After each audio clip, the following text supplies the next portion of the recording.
Hi, I'm John Byrne with Poets and Quants. Welcome to a special edition of Handicapping Your MBA Odds. Today we're at the Harvard Business School in one of those famous tiered classrooms. We're here with Sandy Kreisberg, HBSGuru.com founder, and our prominent MBA admissions consultant, and a first-year MBA student at Harvard, Alula Eshete, who is the product manager for the Harbus. Now, for those of you who are unfamiliar with the Harbus, it is the MBA student newspaper. And one of the things they do every year is publish an essay guide that includes essays of successful applicants who are now enrolled here as students. We invited both Sandy and Alula to the classroom to talk about the product and to tell you what you can get out of it and maybe also what its limitations are. Guys? I want to say 10 things. First, to make sure that I get them across, and I'm going to repeat these through the discussion of the book about the essay process. The first thing I want to stress is that, in my mind, the essay is as much a filter as it is a ladder. They use the essays to filter out people, and you can use the essays as a ladder to gain stature, but as I like to say, an essay can make you sit up straight. It can't make you 2 inches taller. The second thing I want to say is, for these essays, particularly the new prompt, what really counts in what HBS has said at info sessions that they're looking for in the essays is just to get a little bit of your voice. Now, what's a bad voice? Okay. A bad voice is one that is braggy. A bad voice is one that is scripted. That's an obscenity in the dictionary of D. Leopold. Scripted and canned is a four-letter word for D. Leopold. And a bad voice, and this is important, a bad voice is the wrong voice for your cohort. So if you're writing this essay and you're a military person, there's a good military voice and a bad military voice. If you're a banker, there's a good banker's voice and a bad banker's voice. What's a good voice? A good voice is reflective, it's not braggy, it's thoughtful, it's aware of its surroundings. So that's another point I want to make. Another point I want to make is a lot of these essays there's no cookie cutter way to do it, but a lot of these essays are based on stating your goal someplace and then pointing to 3 or 4 important experiences that influenced your goals. So if you're sitting out there and you're totally stuck about how to do this essay, introduce yourself to your classmates, a totally acceptable way of doing it is, hi, I'm Jane Smith. I'm very interested in digital media, and I had 4 experiences that got me interested in digital media. Now, 1 or 2 essays in here do that, so it's worth buying the book to read those essays alone. So that's the voice issue. And another point I want to make is, don't be a one-trick pony. Don't think you could do this whole essay by talking about your trip to Mexico or the fact that you're a magician. You go, all you need to know about me is a magician, and here's how being a magician tells you all you need to know. That very often doesn't work. Okay? So those are some of the 10 things, but those are the 5 important things. So let's get going. Let's talk about the book. Why don't you introduce the book, and we can talk about some of the essays in the book. Okay, yeah, so this essay book is made up of essays that come from current HBS students. So we have some from the class of 2016 and some from the class of 2017. And so we wanted to give prospective students some essays to look at so they can see what are some examples, what are the different styles, the tones and themes that are used within these essays. And so for the newest set of essays, we have a few engineers, we have some consultants, a banker, architect, and even a few military people. So it gives a broad range of the different candidates that are applying, as well as some analysis that we put in there to sort of highlight what what techniques these applicants use to get their message across. And as Sandy alluded to, some are more effective than others, and you'll see those let's in talk there. about this essay, this first one, the inquisitive mentor. Who is this guy, and how did he write this essay? Yeah, so the inquisitive mentor, we have an engineer who starts out by talking about a mentor that he had. And so through this mentor, he learned a lot of life lessons and his appreciation for lifelong learning, and then it delves into how that shaped his future goals. And so it's a very standard essay, nothing that's very out of the box, but it's good to keep in mind that, you know, it isn't the essay alone that's being assessed. Yeah. So he talked. Let's just open this one up. He talks about this engineer. He met a guy. The guy was his mentor. The mentor was giving him a lot of advice. And then, what does he use when he starts talking about himself? What examples does he use? Yeah, so we see that he goes through he has a lot of conversations with this mentor. He goes and impacts his life through one-on-one conversations, walks with the mentor. Right, but at some point, the essay has to be about the writer, not the mentor, right? Yes. So what evidence from his own life does he throw up and put into the essay? So for that aspect, we have, it goes it- past so- it. So the beginning is just the conversations Right, with the he mentor. sets it up, And and now he then- sets it up with how the mentor set the tone. And then, let's see. Should become a robot coming day. Yeah, so I think you see the lifelong learning, and that's continued through when he goes to college. in Yeah, computer so he engineering. became inquisitive, he became, so this is this guy's path to becoming an engineer. And Absolutely. he uses the mentor as a setup device. That's what set it up, yeah. Yeah. And so, I mean, and that's what sets it up is that there are going to be many engineers that apply. Okay, So do as you know this guy personally? I don't know this guy. Do you think this essay made him sit up straight? Do you think it added an inch, or do you think he got in despite this essay? For this particular one, I think it's good to, I mean, I can't speak for the admissions board. Sure. But it's safe to say that he had strong numbers outside of the Yeah. essay in terms of GMAT and scores I can and speak for the whatnot. admissions board. How come? Because I really know how they think. Someone might disagree with that, but I'm willing to speak for the admissions board. But let me say, as a footnote, I'm not a member of the admissions board. Okay, let's deal with this one. This is an interesting one. Who's this guy, and how did he present himself? Yeah, so This is essay number 2. Yeah, so this is an individual who is interested in media. It's not stated at the front, but we get to that at the end for his long-term goals and interests. But it starts with a TV show that he watched as a child that allowed him to become more inquisitive, made him think about life more. And Simpsons specifically is the TV show. And through that, it leads him through these different questions that he asks himself, and then throughout his career as he transitions from one company to another, one career path to another, and brought him to a point full circle to being interested in media and understanding the power of media. Okay, so what do you think of this essay as an essay? I thought it hit home. It was very different out of the box in terms of using a TV show Yeah. that he watched as a child. I believe he was 9 years old, and how Well, that. he gives you information. He's a Jewish guy who was born in the East, went to a prep school in Arizona, and was smart. He did well in school. So How do you know he did well in school? I think he says that. He got into good law schools, and is this the guy who was Summa, or is that the other guy? Are you sure he got? So are you assuming he was good in school, or is that something you have the facts? So I we know- don't, well, we I don't don't put in. know. Yeah, Okay. we don't put in the scores. Yeah. For these different people. Some people say, like there's an essay here where the guy talks about his name, and he said, when I was walking across the stage, and the dean said, Joe Blow, summa cum laude. Yeah. So that guy's- was a different essay. Yeah, So, okay. but yeah. So But let's get back to the voice. What's the voice? I find this guy to be approachable, funny, smart. okay. Okay, and the test the admissions office uses about someone. Do you know their acid test? Of what whether your likability? Yeah. How do they phrase it? You tell me. Is this someone you want to sit next to in a section?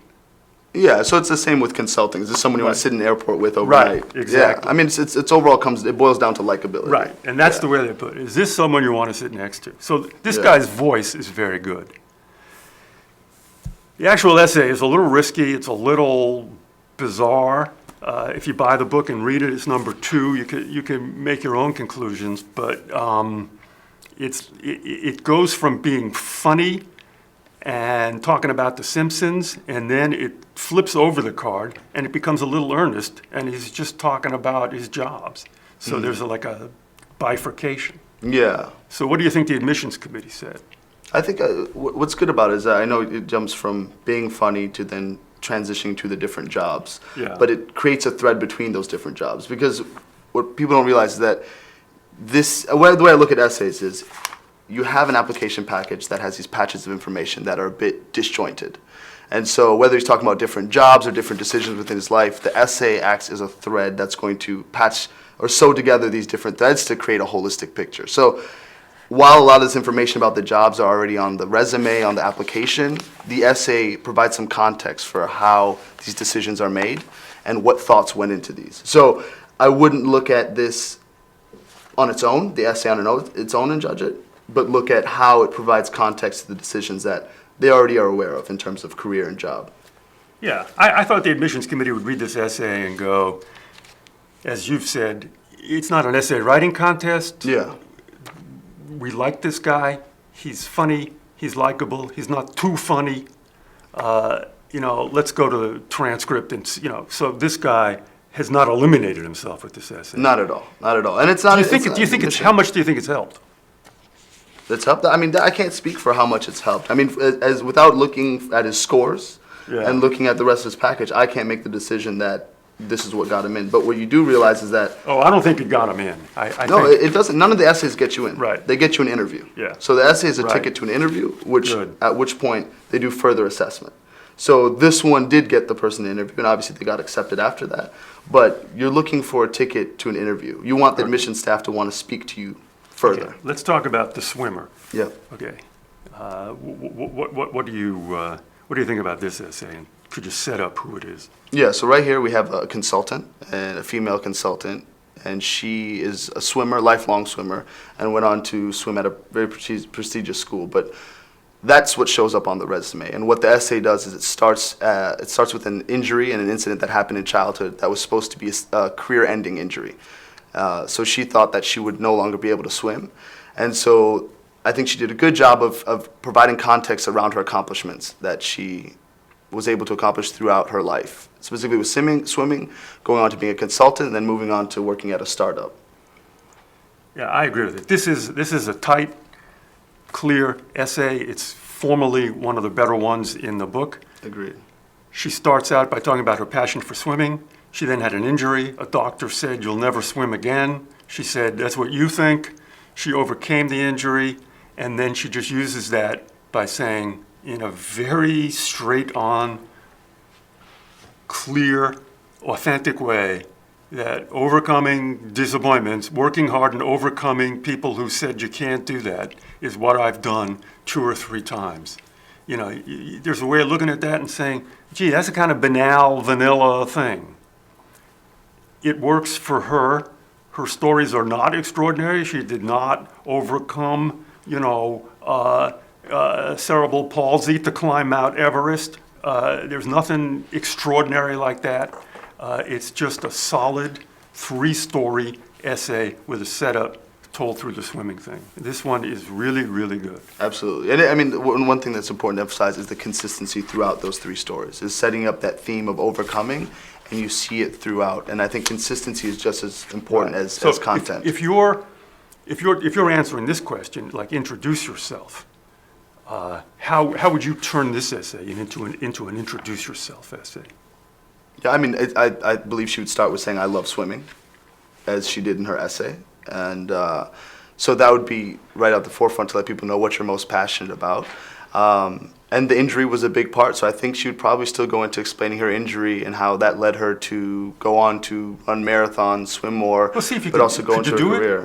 it? Pretend you're her. Introduce yourself. I couldn't speak for this person. I'm reading a person's essay. It's not going to stop me. Go ahead. Hi there, I'm Helen. I'd like to tell you an interesting story by way of introducing myself. Before Harvard Business School, I worked for XYZ Consulting Company, and the way I got there is interesting. I started out as a very passionate swimmer, and I had an injury that I'm not going to bore you with, but the doctor told me that I could never swim again. And what I'd like to do by way of introducing myself is just tell you 3 stories about how I confronted authority, how I confronted naysayers, and how I overcame it. And I don't consider myself a hero.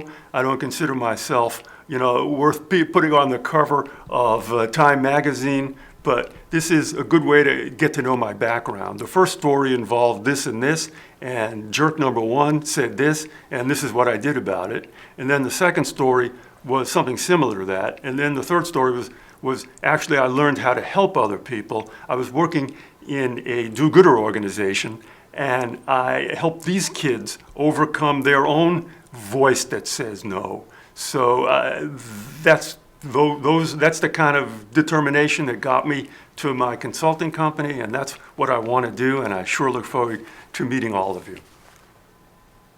That's good. I'd want to meet you. Yeah, right, exactly. And you see, that's a way, this essay raises an issue of how do you say things that are braggy without sounding braggy? See, that's very important.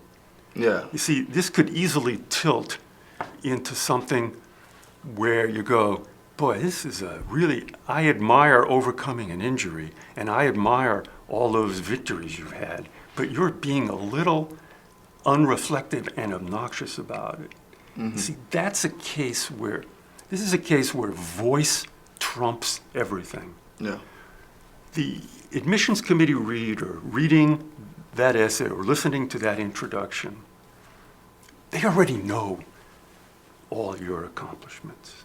What they're really doing in this essay and in the Introduce Yourself essay, what they're looking to do is to just do this test. Is this someone I want to sit next to? Mm-hmm. And if you got up there and sounded like a real conceited moron, and you were unaware of how you were coming off, you could damage yourself. Absolutely. Now, you see, one of the things this book doesn't have is bad essays, okay? I've seen bad essays. I've seen essays that have screwed people, so believe me, it happens. Okay, this is interesting. Okay, do you remember this woman? I think she's from Asia. Yeah. So this particular person is from India. Yeah. Yeah, and so we took a lot of the identifying information out of the essays to sort of protect the identity of the applicants. But this person talks, first of all, structures the essay in the way Sandy had suggested and said that is okay. It's not the only way, but it's very good to start out with the goal up front of the essay, and then specifically laying out what you're going to discuss in terms of influencers. And so acknowledging that, yes, they already have all the standard application information, your test scores and your recommenders and undergraduate transcript, but what are the things outside of those that have influenced you to go on and do what you've done and to be the person you are today and influence your future goals? And so that's what this person does a really great job of spanning 3 different experiences throughout her life.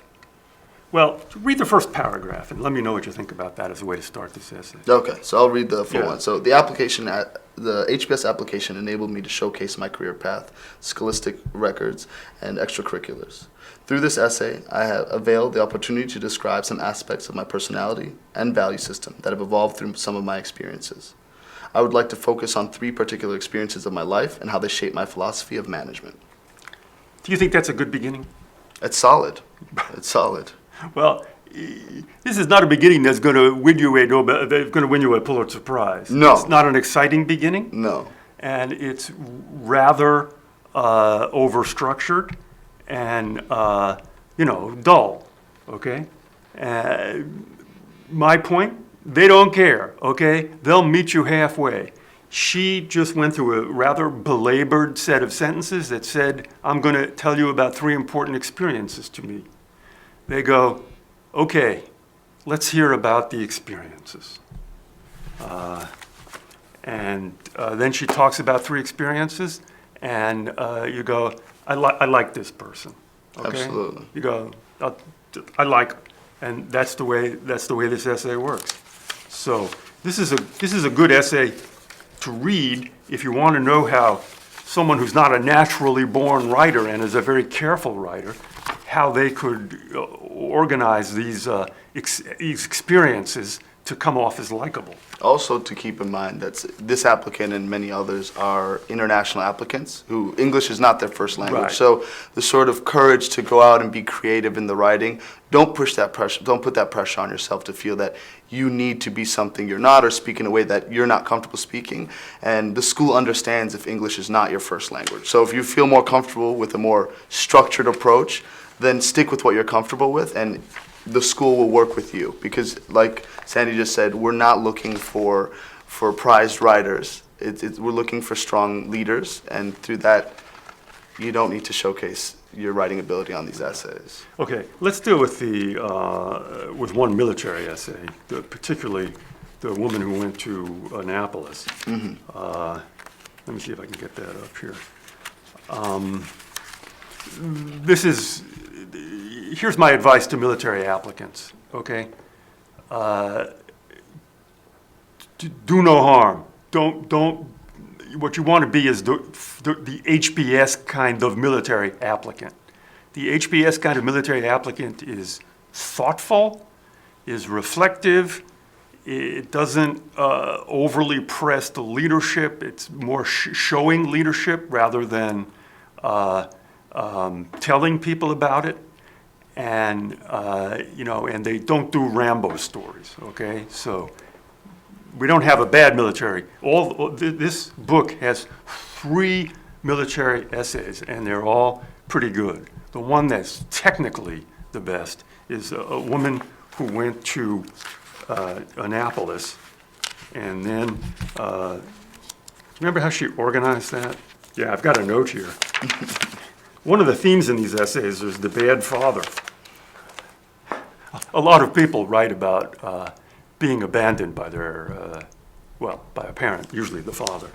So it works. It continues to work. Yeah, The Vegetarian. It's got a funny name. Okay, so I mean, do you think it's a father's story alone that's working, or what would you say? no, it's a victim story. It's one of the things that works in these essays, and one of the things that works in life, is to either cast yourself as a victim or show yourself, or if that's impossible, as it is for most of us, since most of us are not victims, helping victims, okay? So a victim, I am a victim, or I am someone who helps victims. I've just described 70% of successful Stanford essays about what matters most to you and why. It's just a footnote about how to do a Stanford essay. Victim, play the V card. Okay, so here's the way, this is Vegetarian, funny name for that, right? Yeah. She gets right into it, okay? The way this essay starts is like CNN. It says, 28 June 2002, United States Naval Academy. So you're right into it. And then she tells the story. And what's the story she tells here?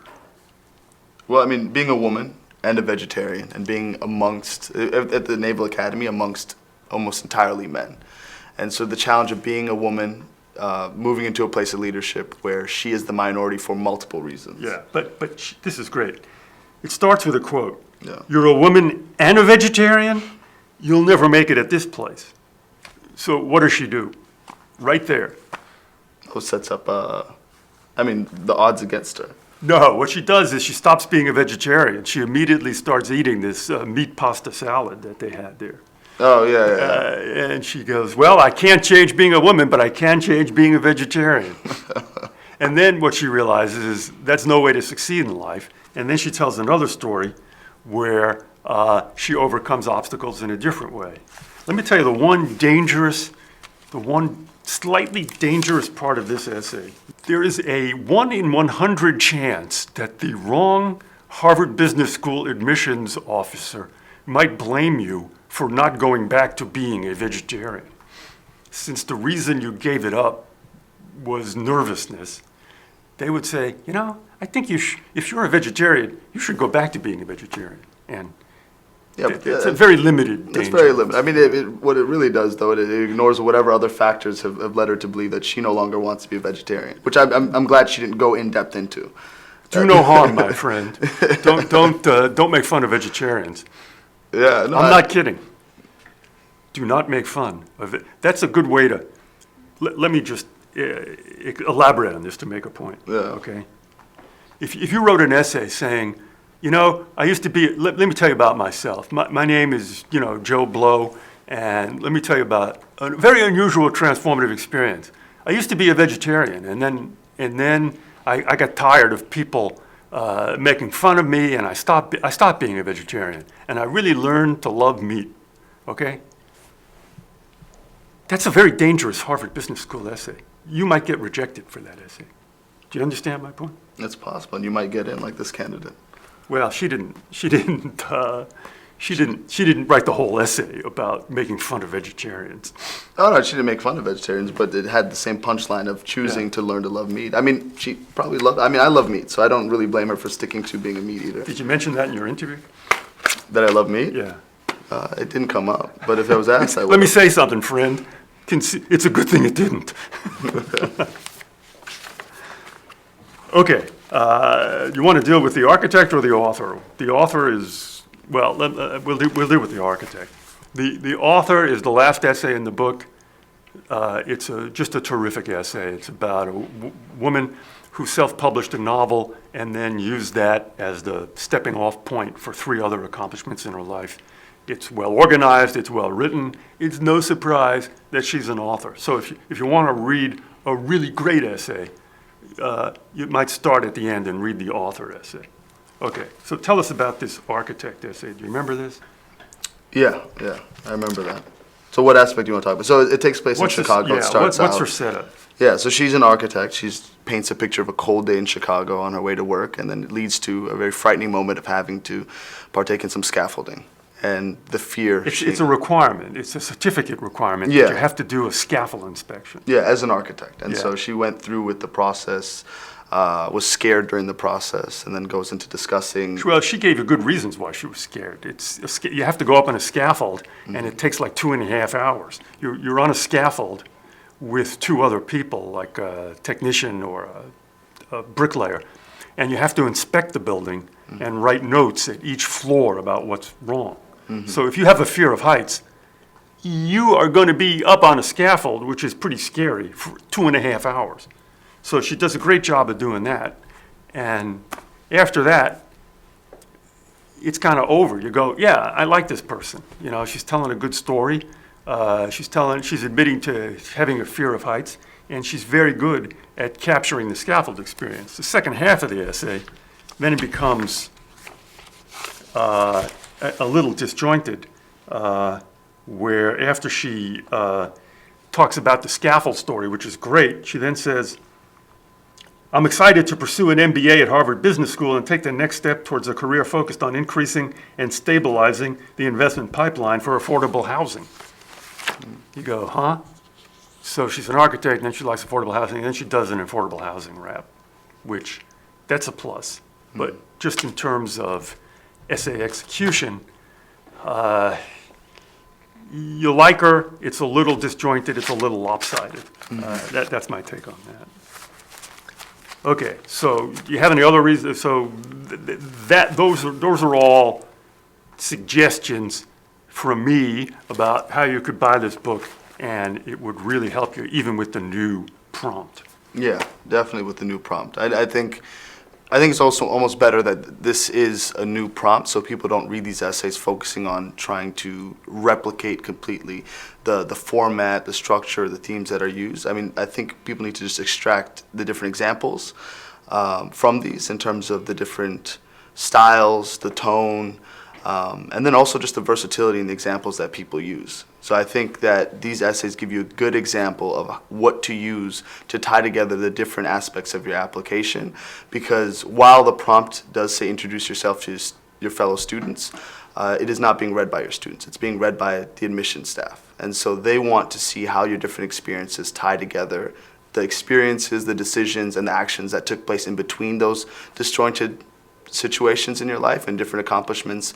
And so take a look at these essays. I think they'll also help you breathe a little and not put so much pressure on yourselves that this needs to be. It doesn't have to be perfect. No, it doesn't need to be perfect. And I think Sandy has hit that, is that it doesn't need to be perfect because we're not looking for, we do have an author in here, but HBS is not accepting students that are future authors.